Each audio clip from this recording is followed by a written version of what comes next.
Hello boys and girls, and welcome to lesson 6-6. Solve inequalities by addition or subtraction. Inequality means not equal. Okay, so we're looking more at greater than, less than, or greater or equal, or less than or equal to. Okay, but meaning that it's not simply just equal. Let's look at the real world connection. A first class stamp can be used for letters and packages weighing 13 ounces or less. Okay, so 13 will be equal to or less.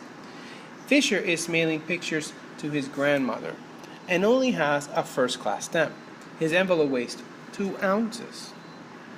Follow the steps to determine how much the pictures can weigh so that Fisher can use the stamp. Let X represent the weight of the pictures.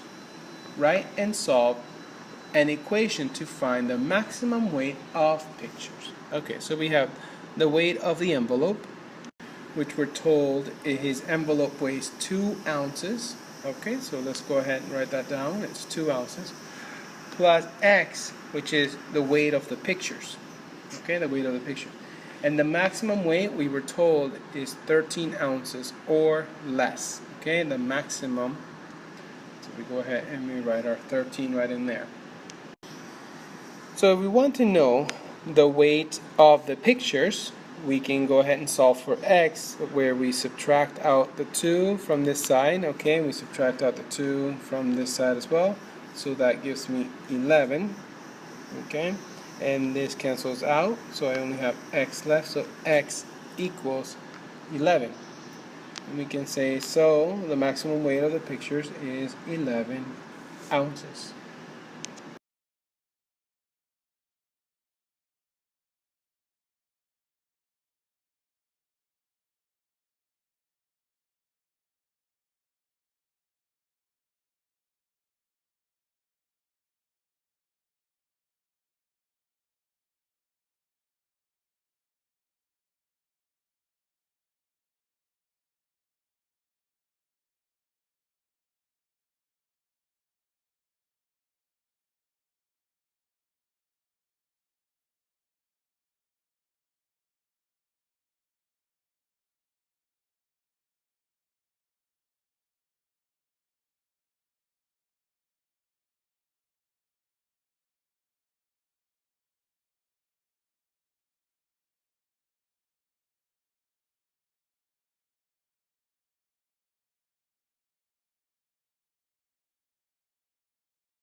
But you also know that it cannot be 12, right? It cannot be 12 because if I make X 12, this side of the equation is 14, and it's no longer true. It's no longer less.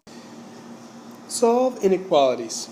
You can solve inequalities by using the addition property of inequalities and the subtraction property of inequalities. When you add or subtract the same number from each side of an equality, the inequality remains true. So whatever you do to one side, boys and girls, do to the other. If on this side, I'm saying that 2 is less than 4, which is true, and I decide to add 3 to it, in order for it to remain true, the statement that is still the inequality to remain true, I must do the same to the other side. So if I add 3 to the 2, I must add 3 to the 4, so that it's still less on this side than this side. Okay? Okay, an inequality is a mathematical sentence that compares quantities. Solving an inequality means finding values for variables that make the inequality true. The table below gives some examples of the words you might use when describing the difference inequality. So for example, the words, this expression is less than, okay? So it's less than or it's fewer than. Got it? Less than. So we can say on here that 4 is less than 6. Over here we have is greater than or is more than or it exceeds. So 20 is more than 10. Right? It is less than or equal to. it is more than, or it is at most. So if I want to say, for example, 11 plus x is less than or equal to 13, okay, it means that this must be at the very most 2. Because if it's 2, then yes, the equal is true. 11 plus 2 is 13, so it means that it's equal, right? But if it becomes 3, then this is no longer less than. It's more than, so this doesn't remain true. So the most that this can be is 2. It can also be 1. It can be 0. And it's greater than or equal to. Here, for example, I can have a number that is 8 plus b is greater than or equal to 10. Okay? So if it's going to be equal to, it's got to be at least 2.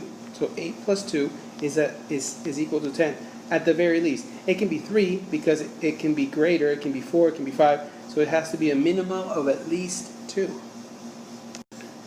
So let's solve.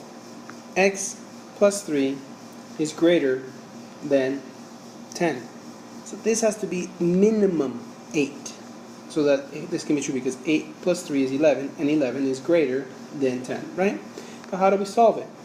Well, we want to isolate the x, so we're going to subtract. We're going to use what we called earlier the addition property of inequality, or subtraction property of inequality. So we're going to subtract 3 from this side, so that we leave the x all by itself. You see, all that I have left is the x. And if I subtract 3 from this side, I must subtract 3 from the other side, so then I have 7. We're saying that x is greater than 7. It is, because if this is 7, this is 10 and it equals 10, and this is not equal. We're saying that this side is greater. So this x has to be greater than 7. This has to be 8, 9, 10 for it to be true. And there's your simplified expression. Now we're going to solve for an expression that is greater or equal to. Okay, so we're saying negative 6 is greater or equal to n minus 5. Okay, negative 6 is a greater number. So what is the minimum number that n can be? Okay, let's isolate n. So we're going to use the addition property of inequality to get rid of this negative 5. We have 5, so those two cancel each other out. When I do that to this side, okay, I'm going to be left with a negative 1. So n is less than or equal to negative 1. Okay, now I think we're ready to try these two. If you don't feel like you're ready, please rewind the video and see how we solve for this one and how we solve for this one. If you're ready, pause now and try it, and then we'll check. Okay, pause. Alright, I hope you paused the video. Let's get started with this one. We want to isolate our a, and so we want to do the addition property of inequality. So we're going to add a 3 to this side, and whatever we do to this side we must do to the other. So we're going to add a 3 to this side as well. When I do that, these two cancel each other out, and all I have is an a left, right? So a is greater than 11, right? Because when I add these two together, I get 11. Okay, and the same goes for this side. I want to leave my y all on its own, so I'm going to go ahead and subtract my 0.4 out. Okay, those cancel each other out down to 0. And then I have to do the same thing to the 7, where I subtract 0.4. Okay, and I get 6.6. And my y on this side, and y is greater than or equal to 6.6. There's your answer.